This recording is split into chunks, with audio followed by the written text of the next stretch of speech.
Hello and welcome to another course review brought to you by Disc-Heads, amateur disc golf for amateur disc golfers.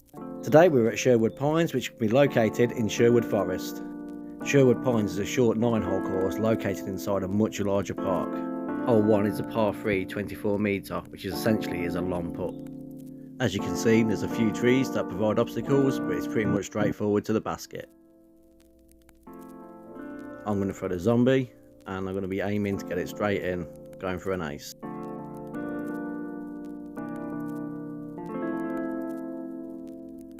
Didn't quite make it, but a good setup. Now you see me just finishing it off. Hole 2 is a par 3 40 metres. Again, you should be going for a straight putt. As you can see, an ever so slight bend round to the left with some trees either side. The magician to tee off.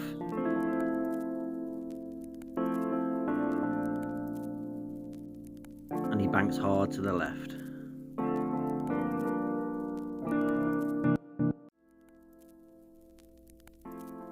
But he puts a tester away for a nice birdie. Hole 3, par 3, 44 metres, so again you should be looking at putting this away on your first shot. As you can see, banks round to the left again, and visibility of the actual basket is poor from the tee pad. Then quick draw Middleton to tee off. And that's landed straight in putting territory. Quick draw Middleton, up for the putt. And that one's just gone a bit wayward. Go on Ben, send that disc home. Hole 4, par 3, 66 metres, so we should be looking at an approach and a putt. And we go over to the magician to tee off.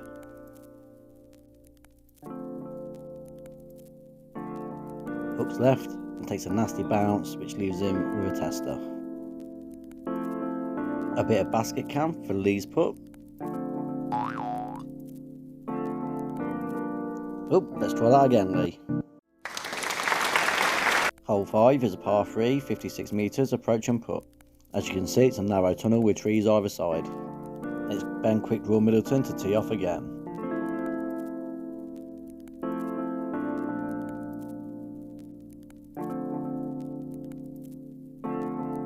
And that's a real nice approach. Now send that home for its birdie. Hole 6 is a par 3, 38 metres, so we should be looking at getting them aces. Hole 6 is another straight shot with trees on either side. I'm teeing off for hole 6. Too wide and too short. Here I am, taking my time over a test input.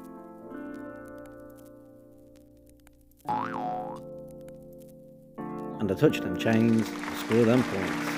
Hole 7, par 3, 57 metres. Approach and putt. Hole 7's a bit more open with trees and foliage over to the right. As you see, I'm going to tee off. Time for some redemption. Nicely, nicely. Send him home. Hole 8, par 3, 63 metres. Nice open shot with some trees and shrubbery to the right. Lead the magician to tee off. It's a nice straight line with a heavy bank to the left. A bit more of that basket cam.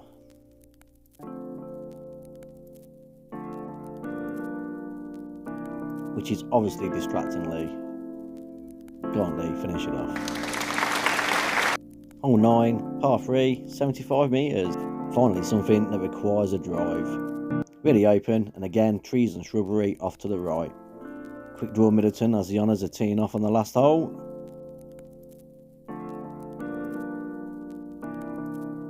It's nice, he took that hard skip and that little roll. Ben's going to try and set himself up nice for a par. Bounces out of the circle.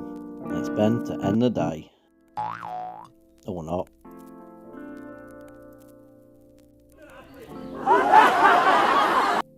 So, time for the point scoring. If you're unfamiliar with our format, we break the course down into 6 categories, scoring points in each. This leads to a fairer course review that negates personal opinion. The first category is the layout. Sherwood Pines has a lovely flow, with no basket too far away from the next tee, but unfortunately it only has 9 holes, so he scores a 0.5. The course clarity is brilliant, with signs leading into tees that are not obvious. There's a map on U-disc. Although part of the larger park, the disc golf course is roped off from the main pedestrian area. Only holes 7, 8 and 9 really cross pedestrians, and you can be patient enough to let them walk past. Holes don't cross paths, and there's no risk of ending up on somebody else's fairway or tee pad. The next category is holes, with Sherwood offering up woodland and open holes, but unfortunately the variation doesn't stretch any further than this. The lack of distance means that none of the holes are overly challenging, but the trees do throw up some good obstacles. There is unfortunately nothing unique about any of the holes at Sherwood. It's clear what you're doing on every hole, and par is easily achievable. So we move on to tees and baskets. The tee pads are present, but unfortunately there is a mixture of mud and wood bark. You can get a good grip, but unfortunately this is only half a point. There is only the red layout to play, so again only half a point. There are no missing holes and no missing tees. The baskets were 24 chains and of good quality. Our next category is the upkeep of the course. It is not overgrown, and it's a litter-free environment. There is no dog poo to be found, and no hidden dangers to be concerned about. The facilities at Sherwood Pines are brilliant, with clean, free-to-use toilets, a free-to-play disc golf course with disc rental available, a cafe/shop with plenty of food and drink options available. There's ample parking, which is pay and display, costing £8 for the day, but there are free options available if you don't mind walking. There's plenty of other activities for everybody in the family to enjoy. And in the bonus category, Sherwood is free to play, so receives 1 point. There is only the one 9-hole course to play. There is no disc shop on site.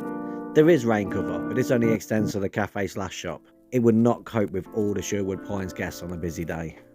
There are no leagues or events being held at Sherwood Pines. Sherwood Pines scores 23 out of 30, making it a 4-star course. We really enjoy our visits to Sherwood Pines, and despite the fact that it's a 9-hole short course, we highly recommend that you all go and visit and have a play. The whole park offers a great family atmosphere, and it's perfect for some fun rounds and some fun games. With only one other course reviewed, our leaderboard's looking meek, but Sherwood and Sizenbury have clearly set a benchmark. Thank you for joining me for this course review. I have been Dan from Disc Heads. Like and subscribe for more Disc Head content.